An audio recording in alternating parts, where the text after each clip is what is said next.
Hello students, I self Divyendra Sachan your JEE NEET faculty for chemistry. तो बच्चों आज हम लोग पढ़ने वाले हैं बॉन्ड एंगल, जो कि नीट के पॉइंट ऑफ व्यू से इम्पॉर्टेंट टॉपिक है और यहाँ से एक आध क्वेश्चन नीट में पूछ देता है अक्सर। ठीक है, तो सबसे पहले हम लोग बात करते हैं बॉन्ड एंगल होता क्या है। तो बॉन्ड एंगल का मतलब होता है कि angle between two bonds is called bond angle।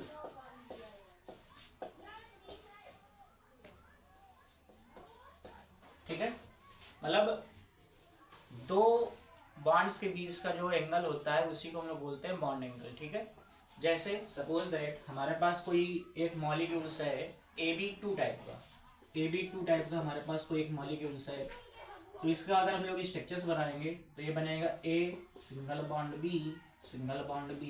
अब देखो एक बॉन्ड ये हो गया बच्चों आपका और एक बॉन्ड ये हो गया, तो इनके बीच का ये जो एंगल है ये वैसे तो 180 डिग्री होगा क्योंकि लीनियर ज्योमेट्री है, इसलिए इसी एंगल को हम लोग बोलते हैं बॉन्ड एंगल। मतलब दो बॉन्ड्स के बीच का जो एंगल होता है उसी को हम लोग बोलेंगे बॉन्ड एंगल। ठीक है, अब इसमें तमाम प्रकार के AB2 AB3 AB4 AB5 AB6 तमाम प्रकार के कंपाउंड्स आएंगे, उनको हम लोग धीरे धीरे डिस्कस करेंगे। ठीक है, अब जैसे हम लोग बात करते हैं कि हमको क्वेश्चन किस रूप में हमारे सामने पुटअप होगा।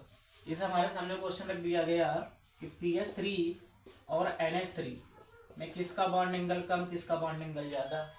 ये हमसे पूछ दिया गया BeCl2 और BeBr2 में किसका बॉन्ड एंगल कम किसका बॉन्ड एंगल ज़्यादा। या मान लो हमसे पूछा गया H2O, H2S, H2Se, H2Pe, इनका बॉन्ड एंगल के क्रम में अरेंज करिए इन सबको। तो ये सब इस टाइप का क्वेश्चन किस प्रकार से हम लोग करते हैं, बहुत ही इजी है। ठीक है, इसको समझते हैं, थोड़ा सा देखते हैं। इसके लिए कुछ कैलकुलेशन करनी है अपने को, तीन बातें आपको ध्यान रखनी है। ठीक है, कौन कौन सी तीन बातें हैं, तो इसके लिए रूल देख लेते हैं। रूल नंबर फर्स्ट ये होता है बच्चों कि सबसे पहले हम लोग हाइब्रिडाइजेशन निकालेंगे सेंट्रल एटम का। जो आपको गिवन कंपाउंड होगा उसमें हम लोग सेंट्रल एटम का हाइब्रिडाइजेशन निकालते हैं। तो रूल नंबर फर्स्ट यही है कि first we calculate hybridization of central atom. ठीक है, और मान लो हमने सेंट्रल एटम का हाइब्रिडाइजेशन निकाला और हाइब्रिडाइजेशन डिफरेंट आ रहा है। मान लो किसी का आ गया sp, किसी में आया sp2, किसी में आ गया sp3। तो आप लोग जानते हो कि जब sp हाइब्रिडाइजेशन होगा तो लीनियर ज्योमेट्री होती है, एंगल होता है 180 डिग्री का, तो इसमें एंगल होगा 180 डिग्री का, दो बॉन्ड्स के बीच में, है ना। और अगर sp2 हाइब्रिडाइजेशन आ रहा है तो इसमें ट्राइगोनल प्लेनर ज्योमेट्री होती है, तो इसमें एंगल होता है अपना 120 डिग्री का। और अगर sp3 हाइब्रिडाइजेशन आ रहा है ना, sp3 हाइब्रिडाइजेशन आ रहा है तो उसमें एंगल होता है 109 डिग्री 28 मिनट का। तो अगर हाइब्रिडाइजेशन डिफरेंट है तो हम लोग हाइब्रिडाइजेशन के अकॉर्डिंग अरेंज कर लेंगे। इसमें sp का बॉन्ड एंगल ज़्यादा हो जाएगा, sp2 का उससे कम हो जाएगा, sp3 का सबसे कम हो जाएगा, तो ये आर्डर बनेगा। तो फर्स्ट तरीका ये हम लोग अप्लाई करेंगे कि आपको गिवन कंपाउंड में हाइब्रिडाइजेशन चेक करना है, और अगर हाइब्रिडाइजेशन डिफरेंट है तो हम लोग इस प्रकार से इसको अरेंज करेंगे। जैसे आइडिया सपोज यहाँ पर हम लोग एग्जाम्पल्स ले लेते हैं। एग्जाम्पल्स तौर पर हमने लिया BeCl2, BF3 और CH4, ये तीन मॉलिक्यूल्स हमने लिए और इन तीनों को बॉन्ड एंगल के क्रम में अरेंज करना है। इंक्रीजिंग या डिक्रीजिंग ऑर्डर कोई भी हो सकता है। तो यहाँ पर सबसे पहले हम लोग हाइब्रिडाइजेशन निकालेंगे। हाइब्रिडाइजेशन निकालने का तरीका बहुत सिंपल होता है, सूत्र होता है Z=1/2 number of valence electron in central atom. तो बेरिलियम यहाँ पे सेंट्रल एटम है, इसके वैलेंस शेल में कितने इलेक्ट्रॉन होते हैं, 2, तो 2 हो गया, plus number of monovalent atom, fluorine chlorine bromine iodine या हाइड्रोजन, ये सब आपके मोनोवैलेंट एटम होते हैं। तो इसकी संख्या 2 है तो ये 2 ऐड कर देंगे। प्लस माइनस चार्ज भी होता है पर यहाँ पे कोई चार्ज है नहीं है, इस वजह से चार्ज को छोड़ेंगे। तो 2 हो जाएगा 4 और 4 में 2 से डिवाइड करेंगे आ जाएगा 2, यानी sp हाइब्रिडाइजेशन आएगा। अब sp होने पर एंगल कितना होता है, 180 डिग्री का होगा। इस प्रकार से BF3 की बात करें तो इसका हाइब्रिडाइजेशन निकालते हैं तो Z इक्वल टू हो जाएगा 1/2। और बोरान के वैलेंस शेल में होते हैं कितने 3 इलेक्ट्रॉन प्लस मोनोवैलेंट एटम 3 है तो 3 3 6, 6 में 2 का भाग देंगे आ जाएगा 3, तो 3 का मतलब sp2 हाइब्रिडाइजेशन आ जाएगा। इसी प्रकार से मेथेन में चेक करते हैं तो Z इक्वल टू 1/2, कार्बन के वैलेंस शेल में 4 प्लस मोनोवैलेंट एटम भी 4 है यहाँ पे तो 4 4 8, 8 में 2 का भाग दोगे 4 आएगा, 4 का मतलब sp3। अब यहाँ पे देखो हाइब्रिडाइजेशन सबका अलग अलग है, एक में आया sp, एक में आया sp2, एक में आया sp3। तो sp वाले में 180 डिग्री का एंगल हो जाएगा, sp2 वाले में 120 डिग्री का एंगल होगा और sp3 वाले में कितना होगा 109 डिग्री 28 मिनट का। तो इस प्रकार से हम लोग अरेंज कर सकते हैं कि BeCl2 में बॉन्ड एंगल सबसे ज्यादा होगा, उससे कम BF3 में होगा, उससे कम CH4 में होगा। ठीक है, इस प्रकार से हम लोग अरेंज कर सकते हैं। ये आपका फाइनल आंसर हो गया। अब इसी प्रकार से आगे चलते हैं, दूसरा रूल सीखते हैं। दूसरे रूल में मान लो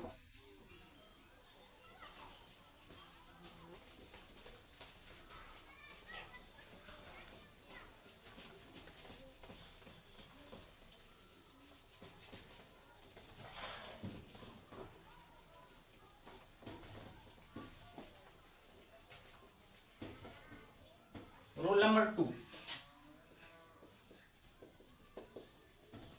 रोल नंबर 2 क्या होता है कि हम लोग हाइब्रिडाइजेशन निकालेंगे। ठीक है, फिर से हम लोग हाइब्रिडाइजेशन निकालेंगे, हाइब्रिडाइजेशन निकालेंगे।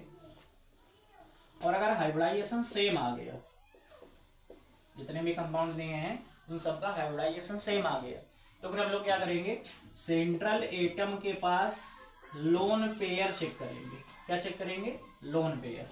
अब सेंट्रल एटम के पास लोन पेयर जितने ज्यादा होंगे, सेंट्रल एटम के पास लोन पेयर जितने ज्यादा होंगे, बॉन्ड एंगल उतना ही कम हो जाता है।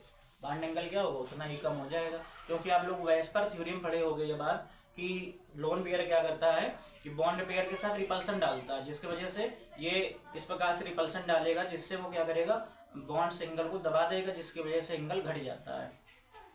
तो सेंट्रल एटम के पास लोन पेयर जितने ज्यादा होंगे, बॉन्ड एंगल क्या उतना ही कम हो जाएगा। ठीक है, इसका एग्जाम्पल से देख लेते हैं। जैसे हमने लिया CH4, फिर हमने लिया NH3, फिर हमने लिया H2O, ये 3 मॉलिक्यूल्स हैं। इन तीनों को अपने को बॉन्ड एंगल के क्रम में रेंज करना है। ठीक है, तो सबसे पहला वही तरीका कि हाइब्रिडाइजेशन निकालेंगे। तो Z इक्वल टू क्या होगा 1/2, 4 + 4 ये आ जाएगा कितना 8, 4 आएगा, इसका मतलब sp3 आ जाएगा। ठीक है, फिर इसमें निकालेंगे तो Z इक्वल टू 1/2, 5 + 3 तो 8 यानी 4, sp3 इसमें भी आएगा। इसके बाद इसमें निकालेंगे तो Z इक्वल टू 1/2, 6 + 2 ये आ जाएगा 6 2 8 2 4 आएगा, इसका मतलब sp3। अब देखो तीनों में हाइब्रिडाइजेशन सेम हो गया। जब हाइब्रिडाइजेशन सेम हो जाएगा तो हम लोगों को क्या चेक करना है, सेंट्रल एटम के पास लोन पेयर। अब लोन पेयर निकालते हैं, यहाँ पे इस पे लोन पेयर निकालते हैं, एलपी मतलब लोन पेयर। तो यहाँ पे देखो लोन पेयर निकालने का तरीका क्या होता है कि जितने अपने जेड की वैल्यू आई है उसमें हम लोग सराउंडिंग एटम को घटा देते हैं। जो अपनी जेड की वैल्यू आती है उसमें सराउंडिंग एटम को घटा देंगे तो अपने लोन पेयर निकल के आ जाएंगे। तो यहाँ पर जेड की वैल्यू 4 है, सराउंडिंग एटम भी 4 है, तो 4 - 4 करोगे कितना आ जाएगा 0।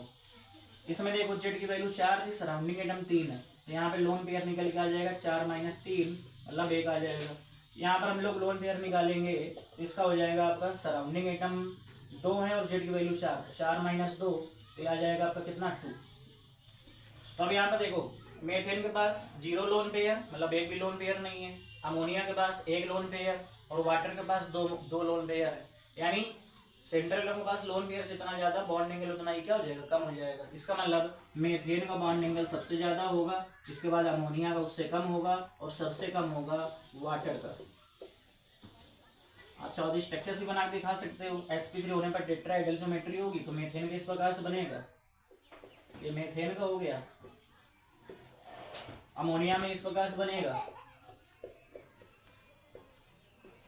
एक लोन पेयर, और वाटर के इस प्रकार से बनेगा,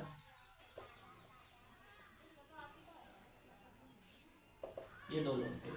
ठीक है, तो यहाँ पे देखो लोन पेयर के साथ रिपल्सन सबसे ज्यादा होता है, तो यहाँ रिपल इतना ज्यादा होगा कि ये एंगल घट जाएगा। ये करीब करीब होता है 105 डिग्री तक।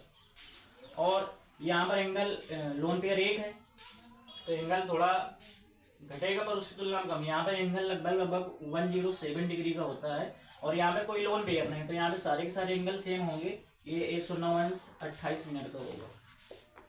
इस प्रकार से हम लोग अरेंज कर लेते हैं, ठीक है। तो ये दूसरा रूल हो गया। अब तीसरा रूल, अब आते हैं तीसरे रूल पे।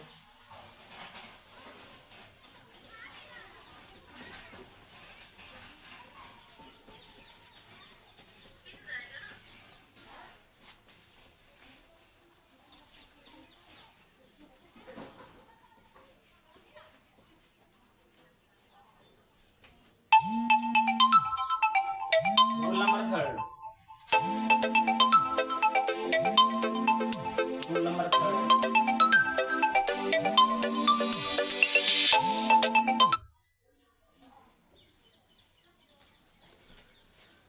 रूल नंबर थर्ड पे हम लोग आएंगे। तो इसमें क्या है कि हम लोग हाइब्रिडाइजेशन निकालेंगे। हाइब्रिडाइजेशन ऑफ सेंट्रल एटम, और हाइब्रिडाइजेशन अगर सेम आ रहा है तो हम लोग क्या करते हैं, सेंट्रल एटम के पास लोन पेयर चेक करते हैं, और लोन पेयर भी अगर सेम आ रहा है, एक आपको देखो पहला रूल, ये आपका दूसरा रूल हो गया।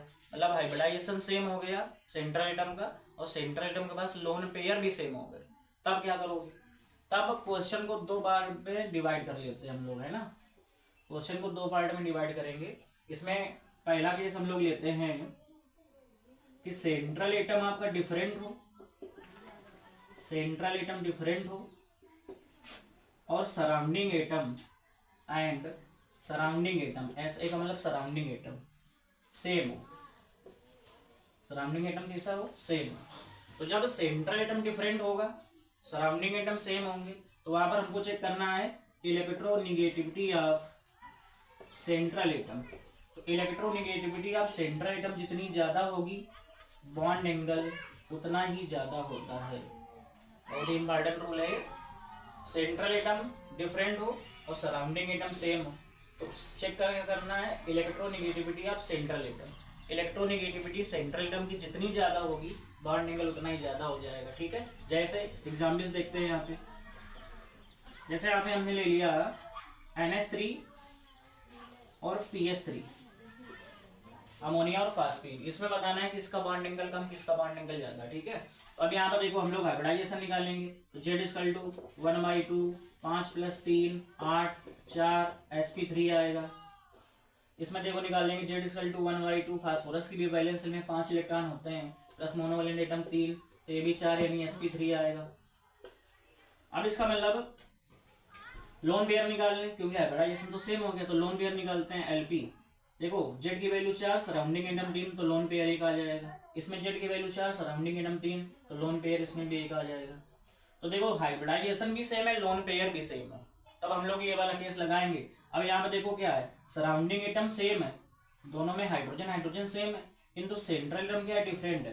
तो यहाँ पर इलेक्ट्रोनिगेटिविटी ऑफ सेंट्रल एटम जितनी ज्यादा होगी, बॉन्ड एंगल क्या होगा, उतना ही ज्यादा होगा। तो यहाँ पर इलेक्ट्रोनिगेटिविटी नाइट्रोजन और फास्फोरस में किसकी ज्यादा होती है, नाइट्रोजन की। इसलिए अमोनिया का बॉन्ड एंगल फास्फीन की तुलना में क्या होगा, ज्यादा होगा या ग्रेटर होगा। इस प्रकार से हम लोग इसको कैलकुलेट करते हैं। केस नंबर 2 पे आ जाते हैं।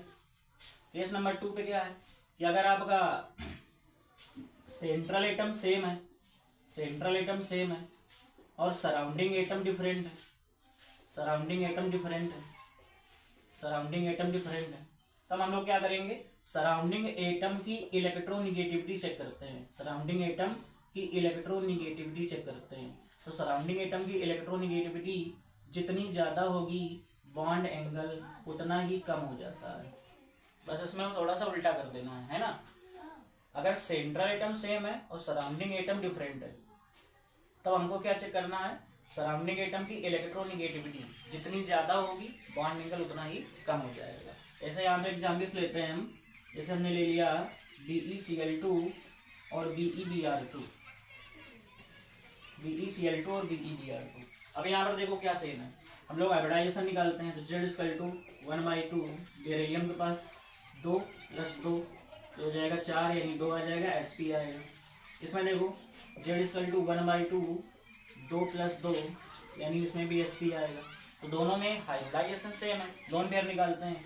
तो लोन पेयर सराउंडिंग एटम 2 और जेड की वैल्यू भी 2 तो 0 आ जाएगा। इसमें भी लोन पेयर निकालोगे तो सराउंडिंग एटम कितने हैं 2 हैं और जेड की वैल्यू भी 2 है तो लोन पेयर भी 0 आ जाएंगे। मतलब हाइब्रिडाइजेशन और लोन पेयर दोनों सेम है। तो अब इसमें देखो दोनों के सेंट्रल एटम सेम है क्योंकि इसमें बेरिलियम और इसमें भी बेरिलियम, किंतु यहाँ पर सराउंडिंग एटम क्या डिफरेंट है, इसमें क्लोरीन है और इसमें ब्रोमीन है। तो इसमें क्या चेक करना है कि सराउंडिंग एटम की इलेक्ट्रोनिगेटिविटी जितनी ज्यादा होगी बॉन्ड एंगल उतना ही क्या हो जाएगा, कम हो जाएगा। तो अब क्लोरीन और ब्रोमीन में किसकी इलेक्ट्रोनिगेटिविटी ज्यादा होती है, तो आपको पता है कि वर्ग 17 में अगर हम लोग चलें तो किसी भी ग्रुप में ऊपर से नीचे की ओर जाने पर यानी टॉप टू बॉटम जाने पर क्या होती है, इलेक्ट्रोनिगेटिविटी डिक्रीज करती है। मतलब क्लोरीन की इलेक्ट्रोनिगेटिविटी ज़्यादा होगी और ब्रोमीन की इलेक्ट्रोनिगेटिविटी क्या होगी, कम होगी।